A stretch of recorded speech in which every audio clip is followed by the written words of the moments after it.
Well, I humbly say this, but like I said last week, I'm the best playmaker in this league.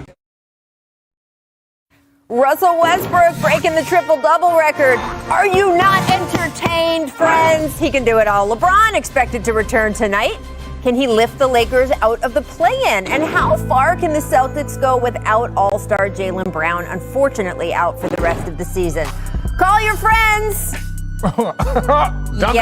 Yeah, you're going to need a lot of them. The Jump starts right now. How many guys were defending him? 4? 5? Not enough. That is the answer. The answer is not enough. Welcome to The Jump. I'm Rachel Nichols alongside NBA champ Richard Jefferson, future Hall of Famer Vince Carter. We've got the gang back together. A lot to get to today, starting with...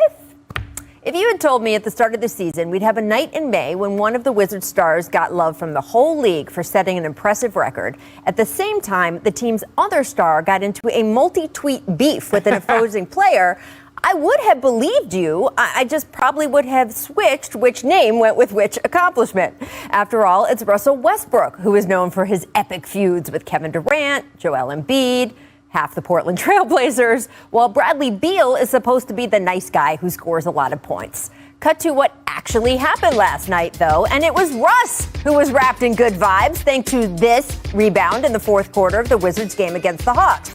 I love Davis Bertans nearly going up for that one, by the way. Dude, have you not been watching the NBA the last 13 years? That is Russell Westbrook's ball, and it sealed his 182nd career triple-double, which broke the once seemingly unbreakable record set by Oscar Robertson 47 years ago. 47 years ago.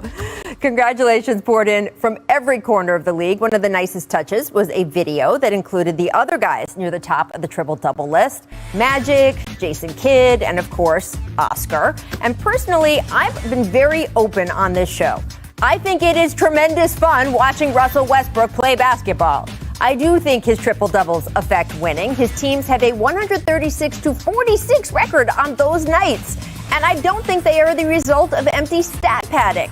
Once again, and for the 100th time, if it was easy, everyone would be doing it. And look, I'm aware there are plenty of Russ skeptics out there, and they likely drew some glee last night when the Wizards lost on, a Russ three-point attempt that clanged off the side of the rim. But listen to the people who play with him. Bradley Beal came on The Jump just a couple weeks ago and called Russell one of the best teammates he has ever had, crediting Russ for pushing him toward the scoring title this season. Which has some irony after last night, actually, because it's discussion over the scoring title that got Beal into some Westbrook-style beef with, of all people, Kent Bazemore. Yeah, Bazemore had been asked about his Warriors teammate Steph Curry going neck and neck with Beal in the scoring race and said this. Here we go. And we got guys hurting hamstrings trying to keep up, so... Yeah, I got to do some research on that. Oh, you got me, Monty. The hamstring reference was, of course, about Beal, who is out with the injury right now, and he did not take kindly to it. A string of tweets. Look at these. He says, I don't do subliminals. Then he proves it when he directly calls out Baze as, quote, lame, tells him to stop the goofy stuff, and even posted this clown gif. Then Beal's wife got into it, too, posting Bazemore's stats. Bazemore was actually playing in the Warriors game while a lot of this was happening, but afterward, this was his response.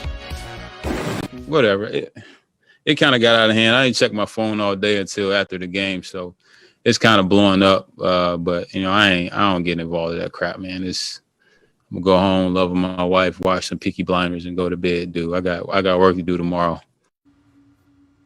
Okay, thank you for the TMI on your love life page. Look, I feel pretty confident in predicting we won't get a Warriors-Wizards NBA Finals this year. So by the time Bazemore and Beal actually meet on the court sometimes, I am guessing most of this will be forgotten. But what the Wizards' other star did, that he is going to stand the test of time, he placed a deserved stamp of approval, a player who has left his mark all over the game.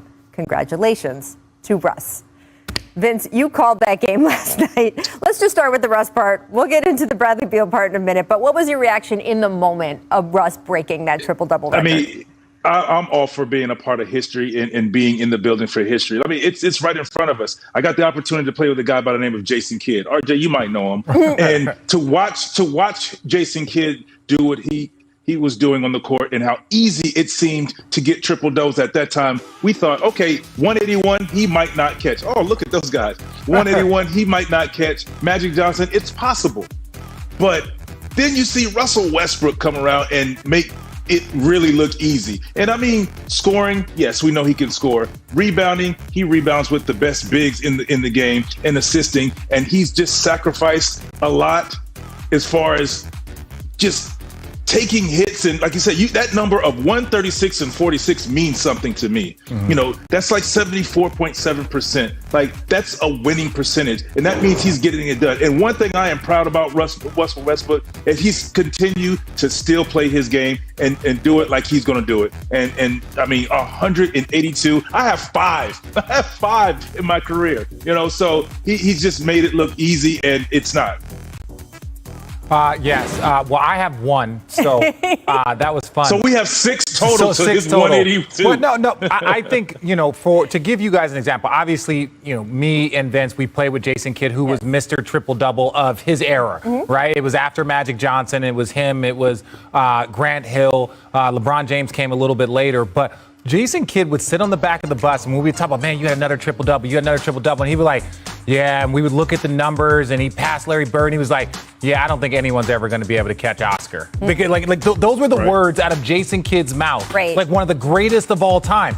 And so when these guys are giving these tribute videos, like the level of respect that these guys have for Russ to see what he can do. That's who's in your tribute video. Like these guys that are like, we didn't think what you are doing could be done. And I am sitting here telling you, me and Vince, after getting Jason Kidd 12 assists and 13 assists, was like, yeah, no one's going to be able to catch Oscar. And me and Vince would look at each other like, dude, we giving you assists. You just got to go get some rebounds and 10 points. Like, you can do this. And it's just a compliment to Russ and all of the work and just doing it his way. And again, to your point, Vince, about the numbers and the winning percentage, that's all that you have to do. When he does that and he impacts the game in that manner, which is a lot, look at the winning percentage. Absolutely. Look, that's all, to me, that's all that matters. I do want to circle back to the beef between Beal and Kate. Now let's talk about some stuff. It's straight out of reality TV, which, we got something for that.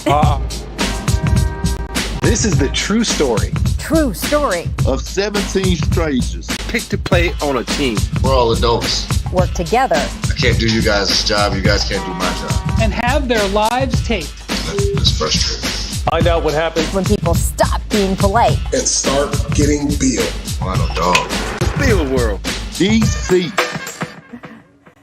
Never has an intro been more appropriate as we do our reality TV section of the show. Richard, you're probably the most qualified person to talk about this incident. You are our senior NBA troller on this show. Let's go. Kent Bazemore was your rookie, right, when he came into the league. Yeah. And you just told me during the break that you introduced Kent to his wife, the wife he referred to in last night's press conference. He was going to go on so instead of responding to Beal. So go ahead. Listen. There's a lot of layers here. As a person that enjoys like triggering people and cracking jokes and trolling, what Bazemore did was wrong.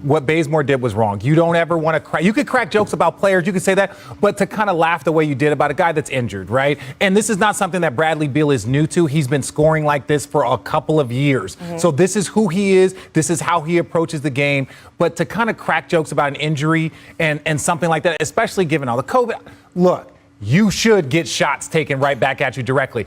On the Bradley Beal side, I just think it's always best if we allow athletes to handle athletes. When family members, when wives, when kids, when that gets involved, it can become a very dark and not a fun place. And so I respect everyone that stands up for their loved ones, but oftentimes it should be the two individuals that are working to hash that out. Because if wives get involved, then siblings get involved, and then it starts to get to a place that it shouldn't. But I do respect people that are supporting. You should support your spouse, but sometimes men at work or women at work, WNBA included, you should just allow people to do what they do. That's my humble opinion. Well said, RJ. Well said. Well said. No, I'm going to say this. Yes, I played with Baze for a couple of years here in Atlanta, and know him very well. And you can tell he was joking. He was. And it's just but that was what Brad had the issue with, that he was joking about an injury.